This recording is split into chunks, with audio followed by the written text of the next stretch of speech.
Bueno, vamos a cambiar de tema. Estamos con Santiago Cantón. Santiago es el actual secretario de Derechos Humanos de la provincia de Buenos Aires. Tiene una larga trayectoria en derechos humanos, sobre todo en la Comisión Interamericana de Derechos Humanos de la OEA, ¿verdad? Así es. Bueno, así gracias es. por la paciencia. No, al que nos contrario, esperas un gracias ratito. a ustedes. No, gracias. Primer tema es el de Venezuela. Por supuesto. Usted particularmente tuvo un enfrentamiento de parte de Hugo Chávez muy fuerte al punto de que lo echó de Venezuela en su momento, ¿verdad? Sí, no llegó a echarme, fue una situación bastante conflictiva, por lo cual me tuve que ir rápido, para llamarlo de otra manera. Tuve un enfrentamiento con él, como bien dice. Previo a eso tuve un agradecimiento de él por haberlos ayudado durante el golpe de Estado en contra de él. El presidente Chávez ha sido bastante cambiante en sus decisiones a lo largo del tiempo. Pero yo creo que lo que está pasando ahora en Venezuela, que estamos viendo la imagen, es producto de la ineficacia de la diplomacia regional durante 15 años.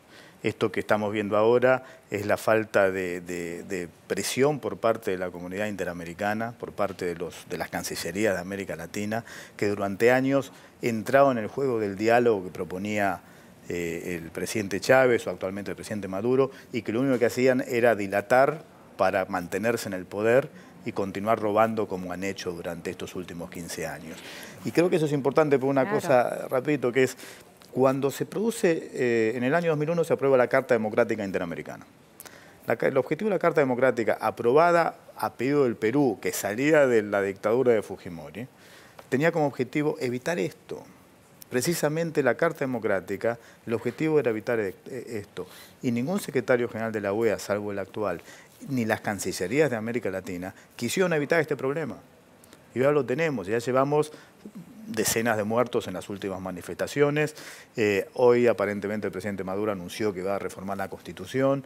En fin, esto continúa y lamentablemente América Latina no ha sabido responder. Es muy interesante porque cuando uno escucha las noticias de lo que sucede efectivamente en Venezuela, el enorme interrogante es decir, bueno, ¿y ahora qué? Se presiona por parte de la OEA, el gobierno venezolano quita a la canciller de la OEA y dice, pega un portazo y se va. De alguna manera deja traducir que no le van a imponer reglas ni que va a respetar nada aquello que vaya en contra de sus propios lineamientos.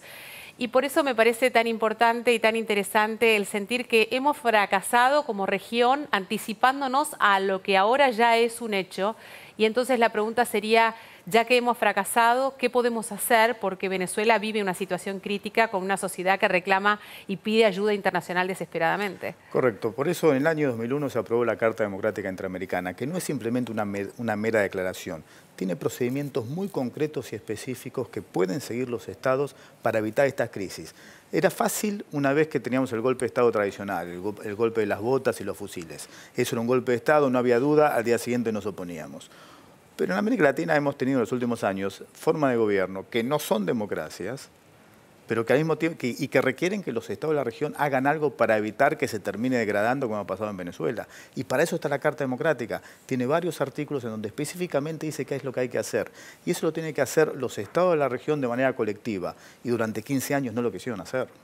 Se negaron a hacerlo, que es convocar distintas reuniones, convocar al diálogo, pero un diálogo conducente a cosas específicas. Aquí hay un diálogo sin objetivos, que eso siempre lo que ha propuesto Venezuela. Entonces, si no se logra acciones concretas por parte de los estados de la región para lograr elecciones, que es lo que hace falta, que es lo que se ha pedido en Venezuela, yo veo muy difícil una solución. Y eso tienen que hacerlo.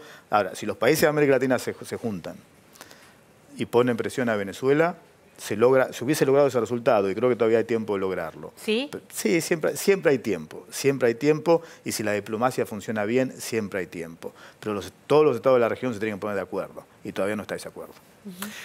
Como en una pelea callejera, nadie se quiere meter por miedo a recibir algún golpe. Los países están mirando para otro lado. Algún día quizás nos dé vergüenza que los gobiernos no hayan actuado a tiempo porque hay muertos de por medio.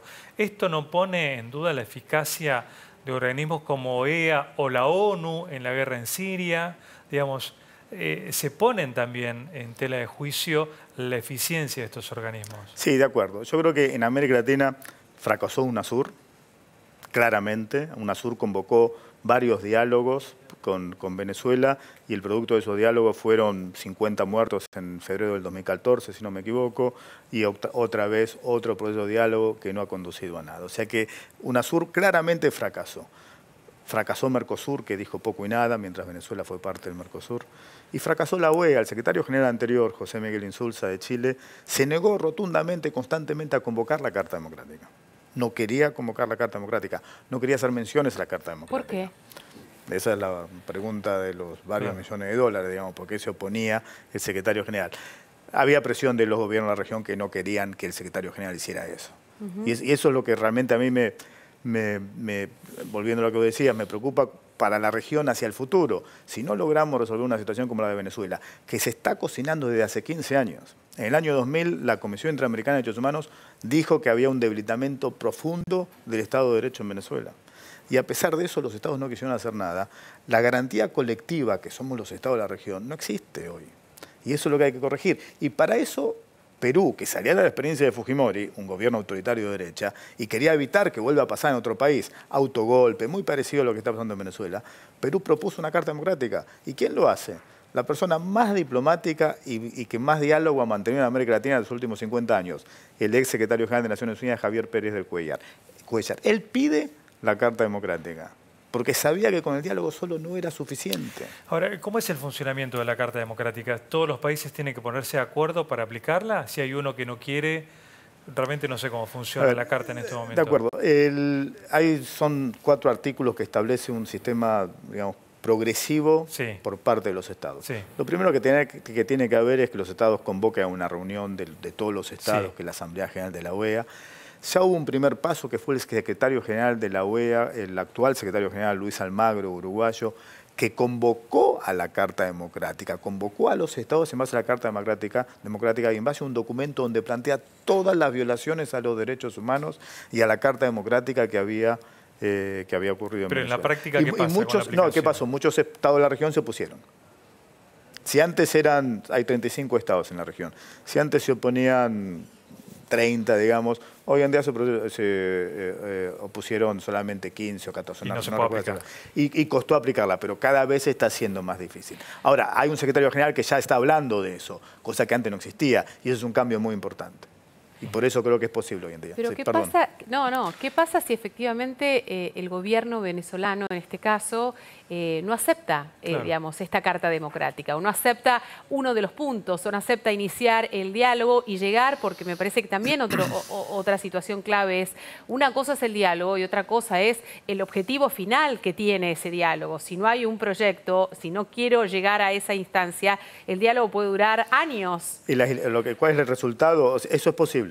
Lamentablemente posible porque no queremos que exista una fuerza que se imponga nada. Estamos completamente por eso. Pero ¿cuál es el resultado de eso? El aislamiento absoluto de Venezuela. ¿Qué es la OEA? La OEA es un club de estados democráticos y que tiene un sistema de protección de derechos humanos. Un país que se quiere retirar de la OEA, como está proponiendo en este momento Venezuela, lo que está diciendo es: yo no quiero ser parte de los estados democráticos. ¿Y qué significa eso en el mundo en general de hoy en día, en América Latina y en varios países en general en todo el mundo? No quiero ser parte de los estados democráticos. ¿Qué es lo que está pasando en Venezuela? ¿Y qué es lo que los estados de la región tienen que entender y que muchos gobiernos de los últimos años no quisieron escuchar, lamentablemente? Mencionaban o se definían como gobierno de izquierda y gobierno progresistas, y no puede haber nada más progresista que la democracia, el respeto a los derechos humanos, el respeto a la libertad de expresión, el respeto a la independencia del Poder Judicial, cosa que no existe y no existía en Venezuela desde hace varios años. Bien. ¿Qué pasa con el derecho de no injerencia de otros gobiernos en un Estado? Hay 2 principios que son fundamentales, que son la soberanía y la no injerencia en asuntos internos. En el año 1948, cuando se aprueba la Declaración Universal de Derechos Humanos, lo que hace esa declaración es abrir una puerta en ese muro de la soberanía y de la no injerencia. Una puerta para defender los derechos humanos de las personas. Sigue existiendo la soberanía, sigue existiendo la no injerencia, pero que no se use para violar los derechos humanos, que es lo que está pasando en Venezuela. Y que los gobiernos progresistas y todos los gobiernos que creen en los derechos humanos tienen que criticar, porque lo que se está haciendo es usar la soberanía y usar el principio de no injerencia en asuntos internos para violar los derechos humanos. ¿Qué gobiernos acordamos nosotros en nuestro país que hacía eso? La dictadura.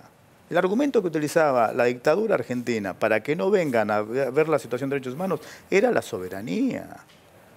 Por lo tanto, hay que modificar algo que ya empezó en 1948, pero que cuesta entenderlo y realmente comprenderlo y hacerlo bien. Y eso, lamentablemente, es lo que está haciendo Venezuela hoy en día. Y muchos gobiernos, insisto, está cambiando. Está cambiando, hoy en día hay varios gobiernos en la región que ya han cambiado esa posición, pero muchos gobiernos siguen planteando la soberanía para violar los derechos humanos.